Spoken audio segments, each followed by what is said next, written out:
Yo, what's up, guys? We're going to be doing the Bellator main card predictions here and breakdown and predictions video for this card here, Bellator 255, coming up tomorrow. But if you want to get the full card breakdown and predictions video with the prelims included, all my bets, everything like that, you can get it on the Patreon. It's going to be available now. And I do have a few bets on the prelims as well, so make sure to check that out if you're interested. But this is just going to be the breakdown predictions for the full main card of Bellator 255. With this first fight tonight, we have Kana Watanabe taking on Alejandra Lara. And this is a good fight because both these girls, I believe, are, two of the better girls in the division for Bellator here. Kana Watanabe, this is going to be her second appearance in Bellator, actually her first appearance in the United States.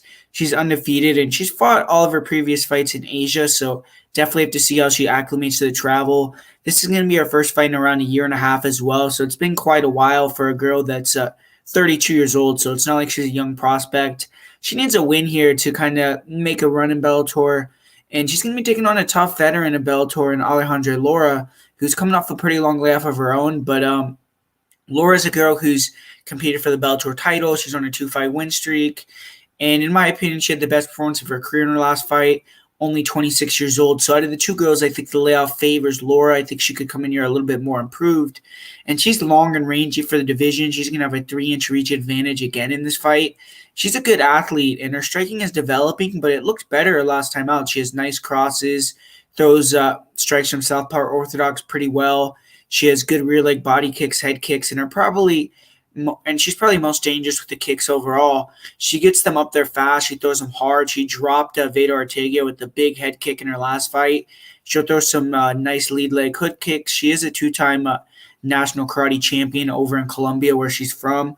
She doesn't do as well when fighters can pressure her. Her inside boxing is not the best. And in her two losses, we saw Emmanuel McFarlane and Juliana Velasquez were able to control the clinch, thus pressure without fear, get the takedowns. And, she is a strong grappler, but when other opponents can dominate the clinch, like I said, they can walk her down, get on the inside, land some strikes. She doesn't have the best defense overall, and if they can get on top of her and dominate position, then, she kind of tends to be complacent off of her back. But in her last fight against Veda Ortega, she was able to move, use her speed, use her range. Whenever Ortega closed the gap, clinch up, slow the fight down. She has good trips, throws in the clinch, and she has good attacks in the clinch, like nice elbows, good strikes off the disengagements. And when she gets on top, she's pretty good. She's good at landing shots, as she passes to open them up. And she has good ground and pound. She does have 2 finishes in Bellator, 1 by sub, 1 by ground and pound. She starts fast. She has five first-round finishes in her 6 finishes overall.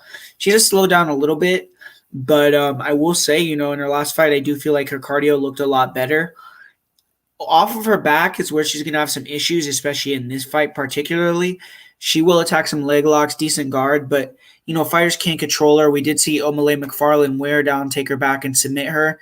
So Kana Watanabe, excuse me, she's a girl that is kind of not a great striker. She's a little bit stiff. She doesn't have good defense. She's a little bit plotty. She's definitely going to be at a big disadvantage there. She's going to have a reach disadvantage, and she doesn't really throw kicks. She just kind of looks for the cross, tries to close that gap, overhands, get in the clinch, take you down, and she's a really good judoka. I mean, she has excellent trips, throws in the clinch. When she gets on top, she's very, very good from there as well. She can, take the back really good. She has good rear naked choke. She's very physical. She has good ground and pound, and she definitely has really good top control. So she could just stay on top, grind you out. She has a lot of finished victories, but she also has fought, against a lot of low-level opponents, 0-0 opponents, fighters that don't deserve to be in the octagon or cage with her. Or actually, I don't even know. Most of her fights have actually been in a ring. That's another thing to talk about. So I don't know if she's ever even fought in a cage. So that's going to be something else along with the travel. I just feel like Lara should be able to keep the range, use her striking here against the plotter. The cage is going to be bigger than the ring in terms of it's going to be harder to cut off for Watanabe. I think that Lara is a good enough grappler as well in her own right to kind of negate that and know how to get out of the clinch, control the clinch. And I think that she's just going to be able to be the better fighter overall, get the victory here. So I'm actually going to go with Alejandra Lara to get the win in that one. And as we're moving on here, we're going to be going on to Usman Nurmagomedov taking on Mike Hamel. Really interesting fight because I believe Mike Hamel's a guy. I mean, you look at his record right there, 7-4. And, it's a little bit deceiving in my opinion because Hamel is a pretty good fighter to me. He had a fight with Bruno Souza, who we most recently saw defeat Elijah Johns in an LFA main event. And he was dominating Bruno Souza. He was probably winning both rounds 10-8, could have been 10-9s, but dominant. And, in the third round, he landed an illegal elbow. It ended the fight, and it was unfortunate for him. But, it showed that he was a pretty decent fighter. Also had a split decision his last time out with Adam Borix. And he's very aggressive. He gets in your face. He has big punches. He backs you up, and power in his right cross, overhand, power in his left hook. And he throws those shots sharp and fast. He uses them punches to set up the takedowns. And he did seem to rock Adam Borix a little bit with some punches when they fought each other. So he does seem like he has some decent power in his punches. And I do believe that overall, as a striker, he's not the best, but he's durable and he makes it ugly. And, you stay in your face when he can back opponents up against the cage. He will shoot him on the legs, good wrestling, and good blast doubles. He can chain wrestle. When he gets on top, he's super strong, aggressive as well. He's good at staying heavy and inside opponents' guards, working short shots, elbows. And when he can get to half guard side control, he'll go to work with big shots. He stays active. And I will say, though, in his fights at 145, he had a big size physicality edge. In this fight, it's going to be at 155 pounds. I think it's going to be a little bit harder to dominate in the grappling like he did. But he has solid cardio. He's a tough guy. And Usman Nurmagomedov is definitely in for a test here. I think the line is significantly off. I think that Hamel definitely has some value here, and I think it's already kind of going in that direction with Hamel getting some money because I did see him at over plus 600, I think, yesterday. So, but Mike Hamel, like I said, solid wrestler. He's going to try to get in Usman's face, close the gap. Usman's a guy that is more on the Zabit kind of mode where he's long, rangy, tries to stay at his range, use nice strikes. He has good timing, good counters, good straight punches, good knees up the middle, good kicks. He's fluid. He could switch stances. Definitely is going to be superior striker. He can ping guys from the outside with nice pot shots. So Hamel is going to have to deal with that. He's going to have to try to close the gap in a good way where Usman doesn't land the kill shot. So Usman's going to be looking to time those counters, time those knees, and try to land, a one-punch knockout or just pot shot the guy to victory. And he obviously can grapple as well. I mean, I've seen him in the scrambles and the clinch, and he looks very strong. He looks like a very good grappler, good trips, good throws. He can level change, get takedowns when he wants to. And when he gets on top, he seems like he's a very dominant guy. So, undefeated for a reason. He's a great fighter. And it did look like in his last fight, though, he had some issues with the forward pressure of his opponent. He did get controlled against the cage for a little bit of time. And I do think that, Mike Hamel could pose him some of those same issues. But ultimately, if I have to just do it as a pure pick, I got to go with Usman Nurmagomedov, probably going to win via decision. Like I said, though, if you're looking just to play an underdog that has a chance to get a victory, I do think that Mike Hamel is a live underdog and could get the win. So, as a pick, like I said, give me Usman Nurmagomedov, but Mike Hamel is a live underdog in that fight.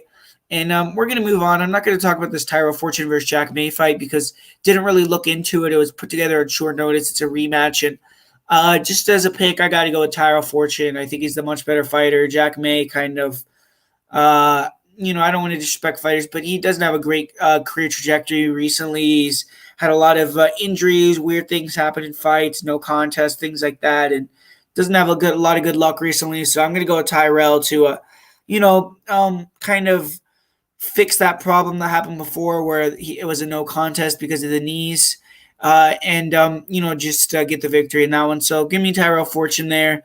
And we're going to move on to a better fight here with Neiman Gracie taking on Jason Jackson. This is an excellent fight right here, co-main event. We got Jason Jackson, who's always had a lot of potential, but seemed like he's kind of gotten in his own way and kind of seemed to rectify that in recent years because he's been looking phenomenal. He did really well in his last fight. He took out former UFC champion in Benson Henderson. He also has gotten wins over Jordan Mean, other UFC veterans like that. So he's been in there. He's been doing his thing. He had a fight with Ed Ruth that was very close. I felt like he deserved the nod in that one.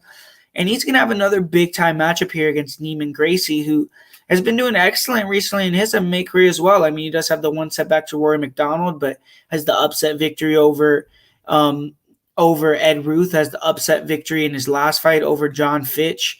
And, he's been doing very, very well. I mean, he was able to take down his last 3 opponents, which that's pretty impressive, man. I mean, if you're taking down John Fitch, you're taking down Rory McDonald, you're taking down Ed Ruth. I mean, for a jiu-jitsu guy, that's pretty cool. But Neiman Gracie, I mean, he has has rounded out his skill set a little bit.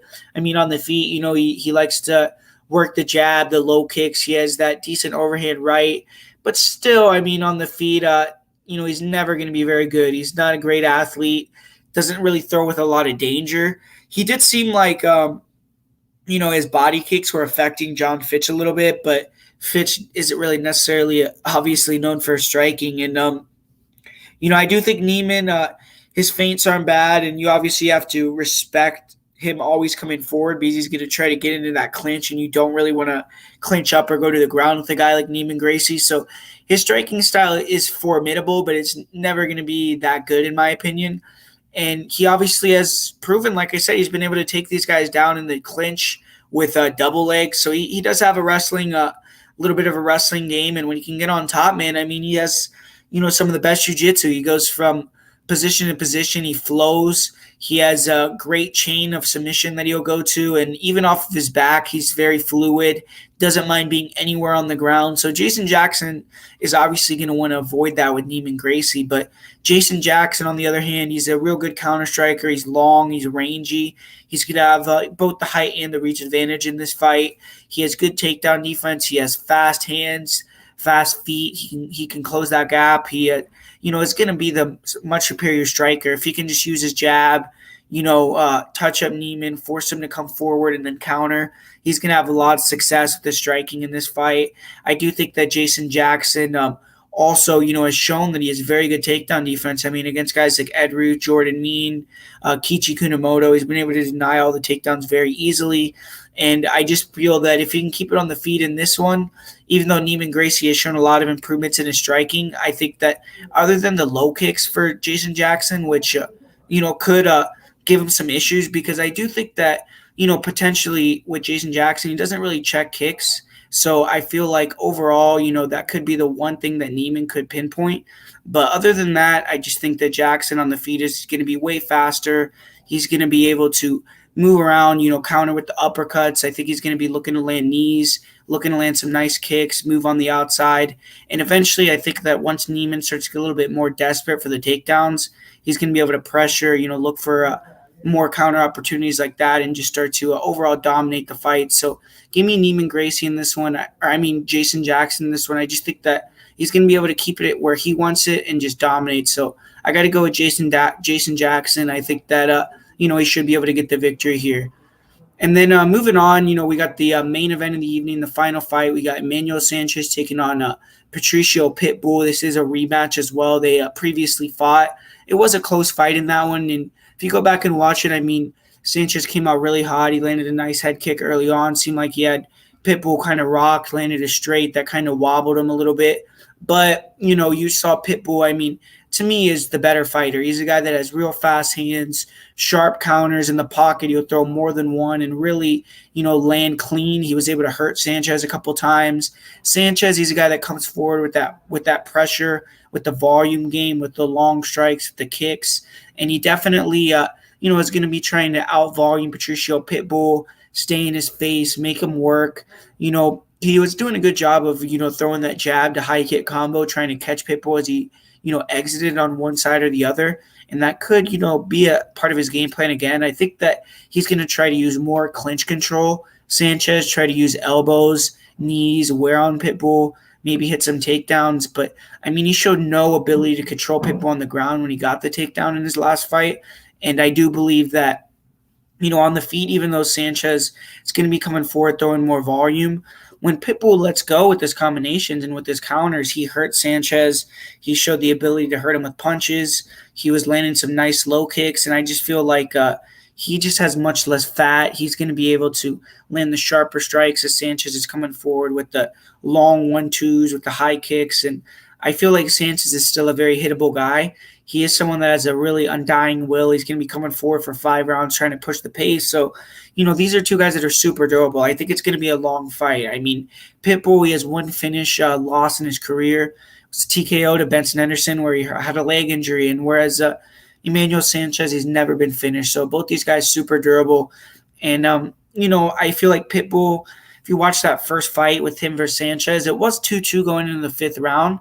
But I feel like Pitbull kind of just gave that 4th round to Sanchez, let him win the round so he could come hard in that 5th. And then he dominated the 5th round. He hurt Sanchez, took him down, controlled him, showed the ability to take down and control Sanchez, which Sanchez, when he got the takedowns, he couldn't keep control. So I just feel like when I'm looking at the fight, I think it's going to be kind of similar to the first one where Sanchez is going to be bringing that pressure. He's going to bring the fight, but I think that, he's going to have moments, but Pitbull is going to land the harder, more impactful shots. He might not throw as much, but I think that they're going to mean more. And I do believe that he's going to be able to either get takedowns, clinch control time when he wants to, control on top. And Sanchez, he's gotten a lot better, but so is Pitbull. And I just believe Pitbull is a superior fighter. So I'm going to go with Pitbull in this one. I think he's going to be able to just kind of control it with his counter punching. I think that Sanchez, after he gets clipped a little bit, is not going to be reluctant to close that distance, but just try to be a little bit smarter, not as crazy. And I think Pitbull is going to be able to kind of control the pace, also hit some takedowns when he wants to and get this victory. So give me Patricio Pitbull to get the win. And there you have it, guys. That's the Bellator 255 predictions for the main card. Hopefully you guys enjoy that card. It's going to be on tomorrow. I think it's going to be the first Bellator card ever on Showtime, so that should be pretty interesting. So hopefully you guys, enjoy that main card and enjoyed this video as well. So make sure to drop a like down below, a comment, and I'll talk to you guys later.